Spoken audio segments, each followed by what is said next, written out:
Welcome to the Deep Dive. Today we're tackling something really tough, but, well, pretty universal. Figuring out how to heal faster, maybe better, after heartbreak. We've gone through quite a bit of therapeutic and psychological material on this. Yeah, it's this profound shock heartbreak is, neurologically speaking.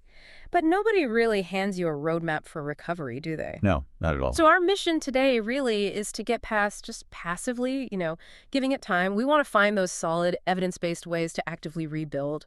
It's about respecting the pain, absolutely, but finding that path forward towards purpose again. Right.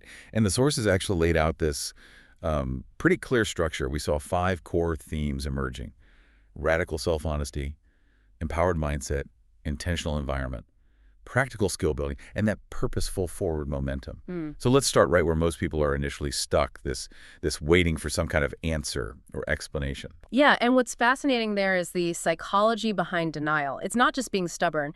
Denial is actually the nervous system trying to protect itself. It's a defense mechanism against pain that feels like too much. Okay. You see it all the time. Like one client, May, she couldn't stop checking her phone. For weeks, she was just convinced, absolutely sure, that one more conversation would somehow fix it, explain everything.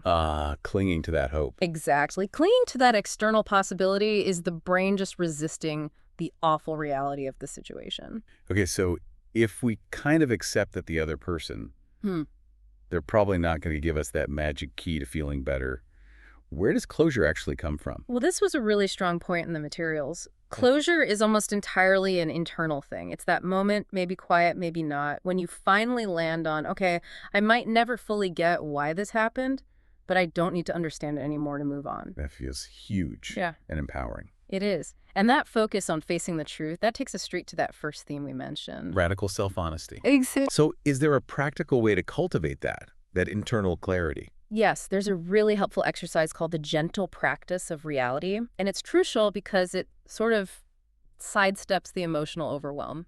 You just name the facts. Tangible, neutral things about how life has changed. Like what? Simple things. I sleep alone now. Or I make weekend plans without checking with them. Just stating these neutral facts helps calm the mind's tendency to, catastrophize or get lost in the story. Okay, that makes sense. Calm the story first. And that mental shift is vital because, look, healing isn't just mental, it's deeply biological, emotional pain. It literally lights up the same parts of the brain as physical pain. Wow. So heartbreak is physical, in a way? It's neurobiology, yeah. Your body actually loses the consistent rhythm of safety it got used to in the relationship, that disruption. That's what causes the anxiety, the terrible sleep, the exhaustion. It's biological chaos, essentially. So if our body's in chaos, what do? We need stability. Right. Precisely. And that's where routine comes in. Think of it like emotional scaffolding. It sends signals of safety and predictability back to your nervous system. One source put it really well. You don't build structure because you have energy. You build it to create energy. I like that. Build it to create energy. That ties right into creating an intentional environment. Absolutely. And for managing that immediate physical anxiety, that knot in your stomach, there's a very simple tool. It's a breathing technique. Yeah. The 4-6 breath. Just breathe in through your nose for a count of 4, and then breathe out slowly through your mouth for a count of 6. 4 in, 6 out. Why the longer exhale? That longer exhale is key.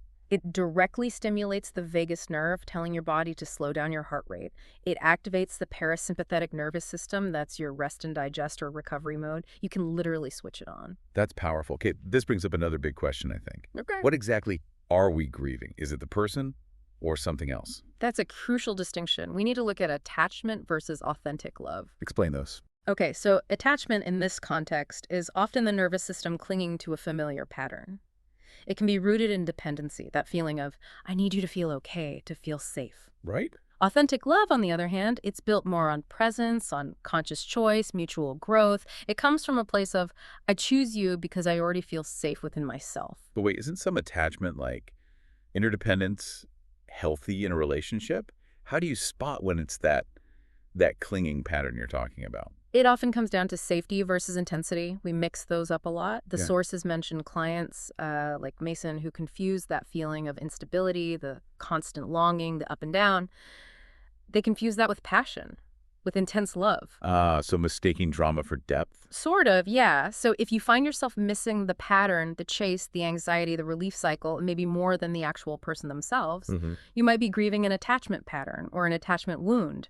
Recognizing that difference is key to shifting into an empowered mindset. That's a tough realization, potentially. It really forces you to look inward. It does. Which leads us, I guess, to self-trust. It feels like that's often the quietest thing to get damaged after heartbreak. It really is. It gets eroded slowly sometimes. Hmm. But rebuilding it starts small. Daily choices. Just consistently choosing to listen to and honor your own inner voice, your needs. That's also part of practical skill building. So tiny steps towards trusting yourself again. Absolutely. And to keep that purposeful forward momentum going, we need to reframe things. Those past choices, they weren't failures. Think of them as data points, essential information you gathered. Data points, not failures. I like that perspective shift. Because the most critical relationship you rebuild after a loss like this, it's the one with yourself. And that brings us to maybe a final thought for you to consider. Real self-trust, the kind that lasts. It grows from calm, not from chaos. If you want to truly know yourself better, you have to learn to listen when things are quiet.